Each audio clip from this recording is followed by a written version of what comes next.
Welcome. I'm Matt Campobasso. This is the case for Happy Holidays. Those of you who have been listening lately, I'm sure have thought, wow, this guy really loves to get into heavy subjects and climb inside of humanity and what it means to be flawed and make mistakes and seek redemption. We're also trying here and there to sprinkle in fun episodes or lighter ones.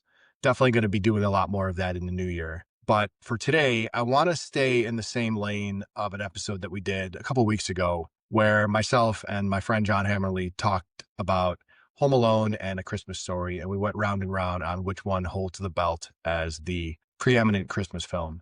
Today, it's just going to be me, but we're going to be moving from film to music, and we're going to talk about a song that you have absolutely heard this year, and maybe have heard too many times already, if you're being honest with yourself. You hear it at the grocery store, at the mall, if you still go to malls. You hear it on TikTok, holiday parties, in Ubers, in your own house, if your kids have a say. Some of you love it.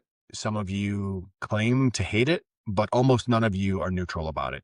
And so today I want to make the case for All I Want for Christmas Is You, Mariah Carey's 1994 Juggernaut, as the last great Christmas standard. Not one of the hits, not a popular holiday song, but the last song that genuinely climbed into the same category as the old untouchable classics. So let's open up the courtroom doors. Ladies and gentlemen of this podcast, today we're here to decide one question. Is All I Want for You just a wildly overplayed pop song, or is it legitimately the last great Christmas standard to enter the canon? And by standard, which is an old person's term, I recognize, I mean a song that gets covered by dozens of other artists, a song that reappears on the charts year after year, a song that your kids are going to know, your parents are going to know, and you know, sometimes against your own will, and a song that feels like it has always been a part of Christmas, even though it's relatively new. Before this song, the Christmas catalog was mostly mid-20th century. We've got Bing Crosby, Nat King Cole, Frank Sinatra, Old Blue Eyes himself, White Christmas, Have Yourself a Merry Little Christmas, The Christmas Song, Jingle Bell Rock, and Rocking Around the Christmas Tree. Then, in 1994, Mariah Carey releases All I Want for Christmas Is You on a Christmas album that on paper could have just been a fun side project. Instead, she accidentally writes and records the last song to sneak into the top tier of Christmas canon. Since then, a lot of people have tried. Many have come close. But I'd argue that no other original Christmas song since that time has hit that same cultural altitude.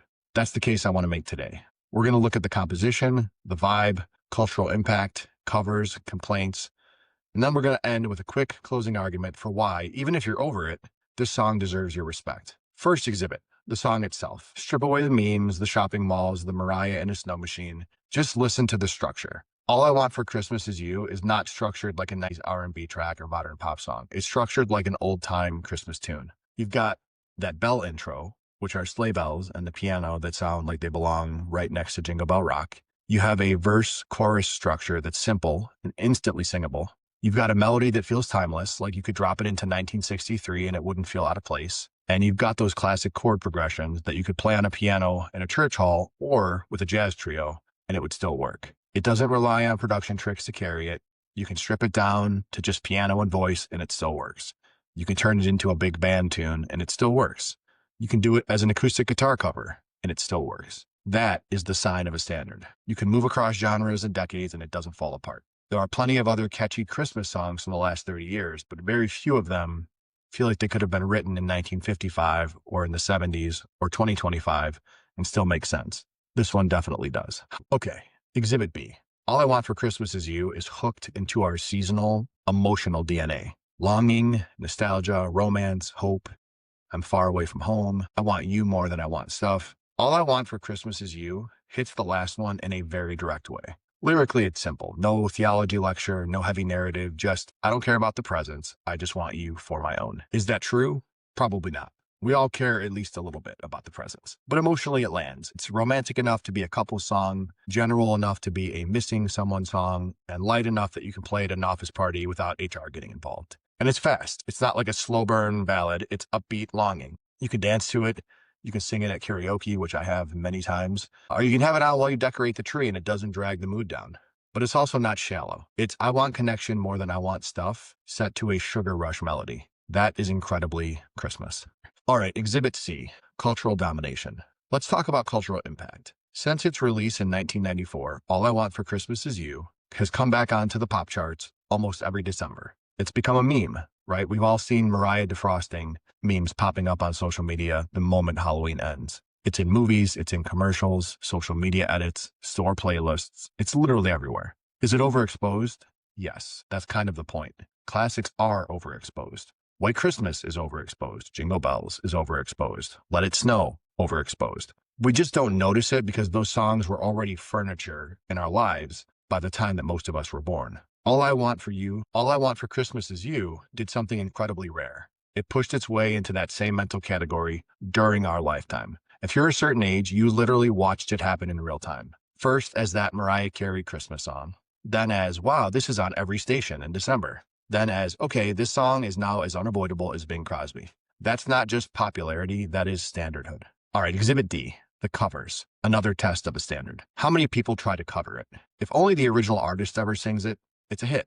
But if everyone starts covering it, it's a standard. All I Want for Christmas Is You has been covered by pop artists, rock bands, acoustic coffeehouse people, YouTube singers, choirs, kids' school programs, jazz quartets, and a lot of people who have had too much to drink at company holiday parties doing karaoke. It shows up in romantic comedies, on Christmas specials, live TV performances, random social media car videos, and people keep taking it apart and putting it back together like, hey, this is my version of a classic. You don't do that with throwaway songs. People keep taking it apart and putting it back together as if to say, what if this were my version of the classic? You don't do that with throwaway songs. You do that with songs that you've quietly decided are part of the Christmas spine. Exhibit E. Let's talk about why this is the last great Christmas standard. I'm not saying that no good Christmas songs have been written since 1994 or nothing new belongs on your playlist or that the Christmas song canon is closed forever. I'm saying as of right now, in 2025, if you look at the songs that have truly made it to the top shelf, the ones that get near universal play, multi-generational recognition, endless covers, and a feeling of this is just part of Christmas, this is the last one to join that tier. All I Want for Christmas Is You is Christmas canon. Other strong contenders have popped up. Last Christmas from the 80s, pre-Mariah, but also now a standard. Wonderful Christmas Time from Paul McCartney.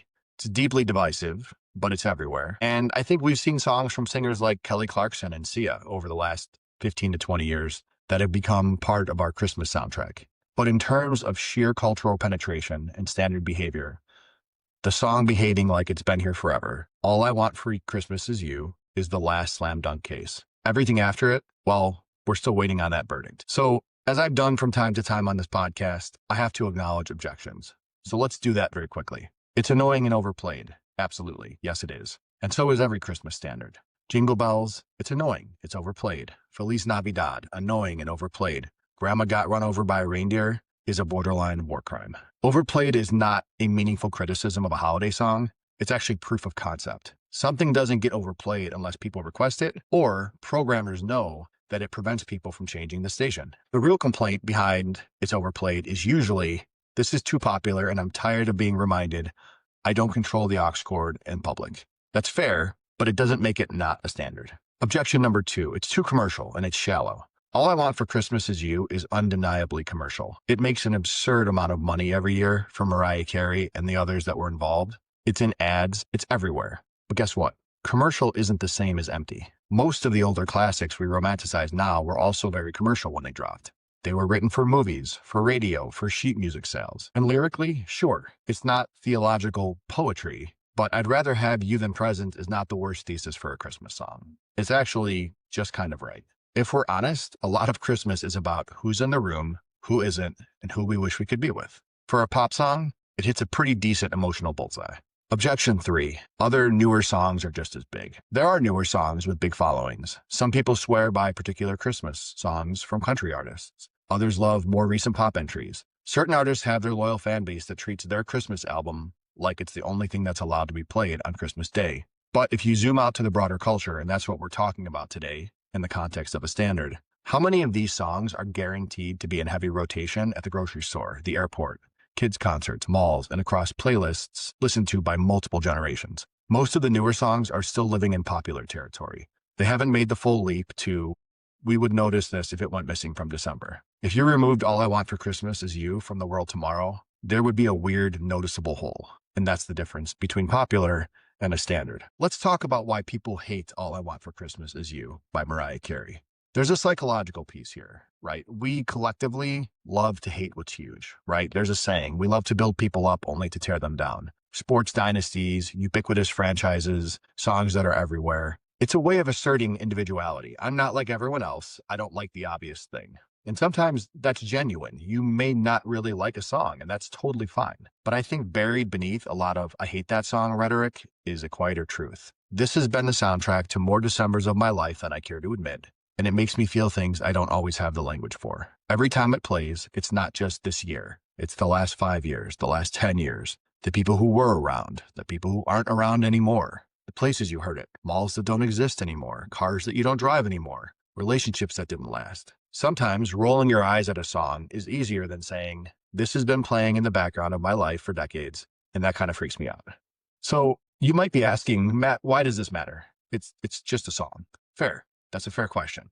But the whole premise of this show is that the things we take for granted, stories, songs, habits, are worth examining. Making a case for something forces you to ask, why did this stick? What does it say about us? What does it give us that apparently we keep wanting back every year? With All I Want for Christmas Is You, the answers are kind of revealing. We clearly want a fun Christmas song that still has some emotional weight. We respond to something that sounds like old school Christmas but lives in our own era. And we like the idea that what we really want can't be wrapped. And we're okay with it being wrapped in something a little cheesy, a little sparkly, a little over the top, because so is Christmas. So what have we talked about here today? We've seen musically that All I Want for Christmas Is You is built like a classic. Strip away the 90s production and you still have a song you can play on a piano in any decade. Emotionally, it lands in that sweet spot of romantic, nostalgic, and hopeful without pretending everything is perfect. Culturally, it has achieved some omnipresence. Radio, playlists, public spaces, memes, covers, karaoke, very much on par with older standards. Behaviorally, other artists treat it like a standard.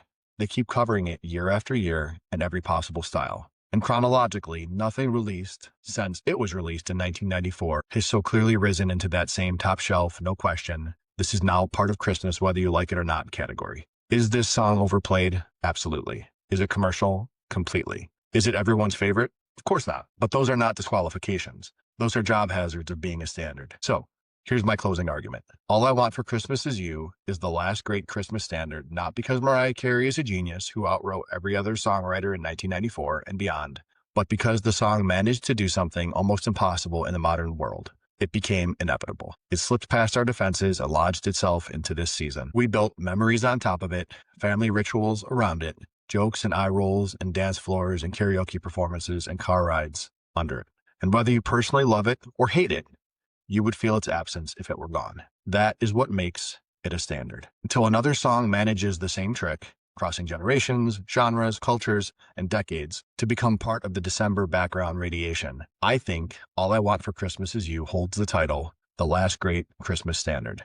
You're free to disagree, you're free to change the station, you're free to groan whenever that intro hits in November. But maybe, somewhere under that groan, you can also tip your hat to the fact that you are living in that very rare moment where a new classic successfully joined the old ones. And every time Mariah hits that high note, you're hearing a little piece of music history repeating itself. If this episode made you think differently about the song, or just made you want to play it one more time, well, I'll take the blame.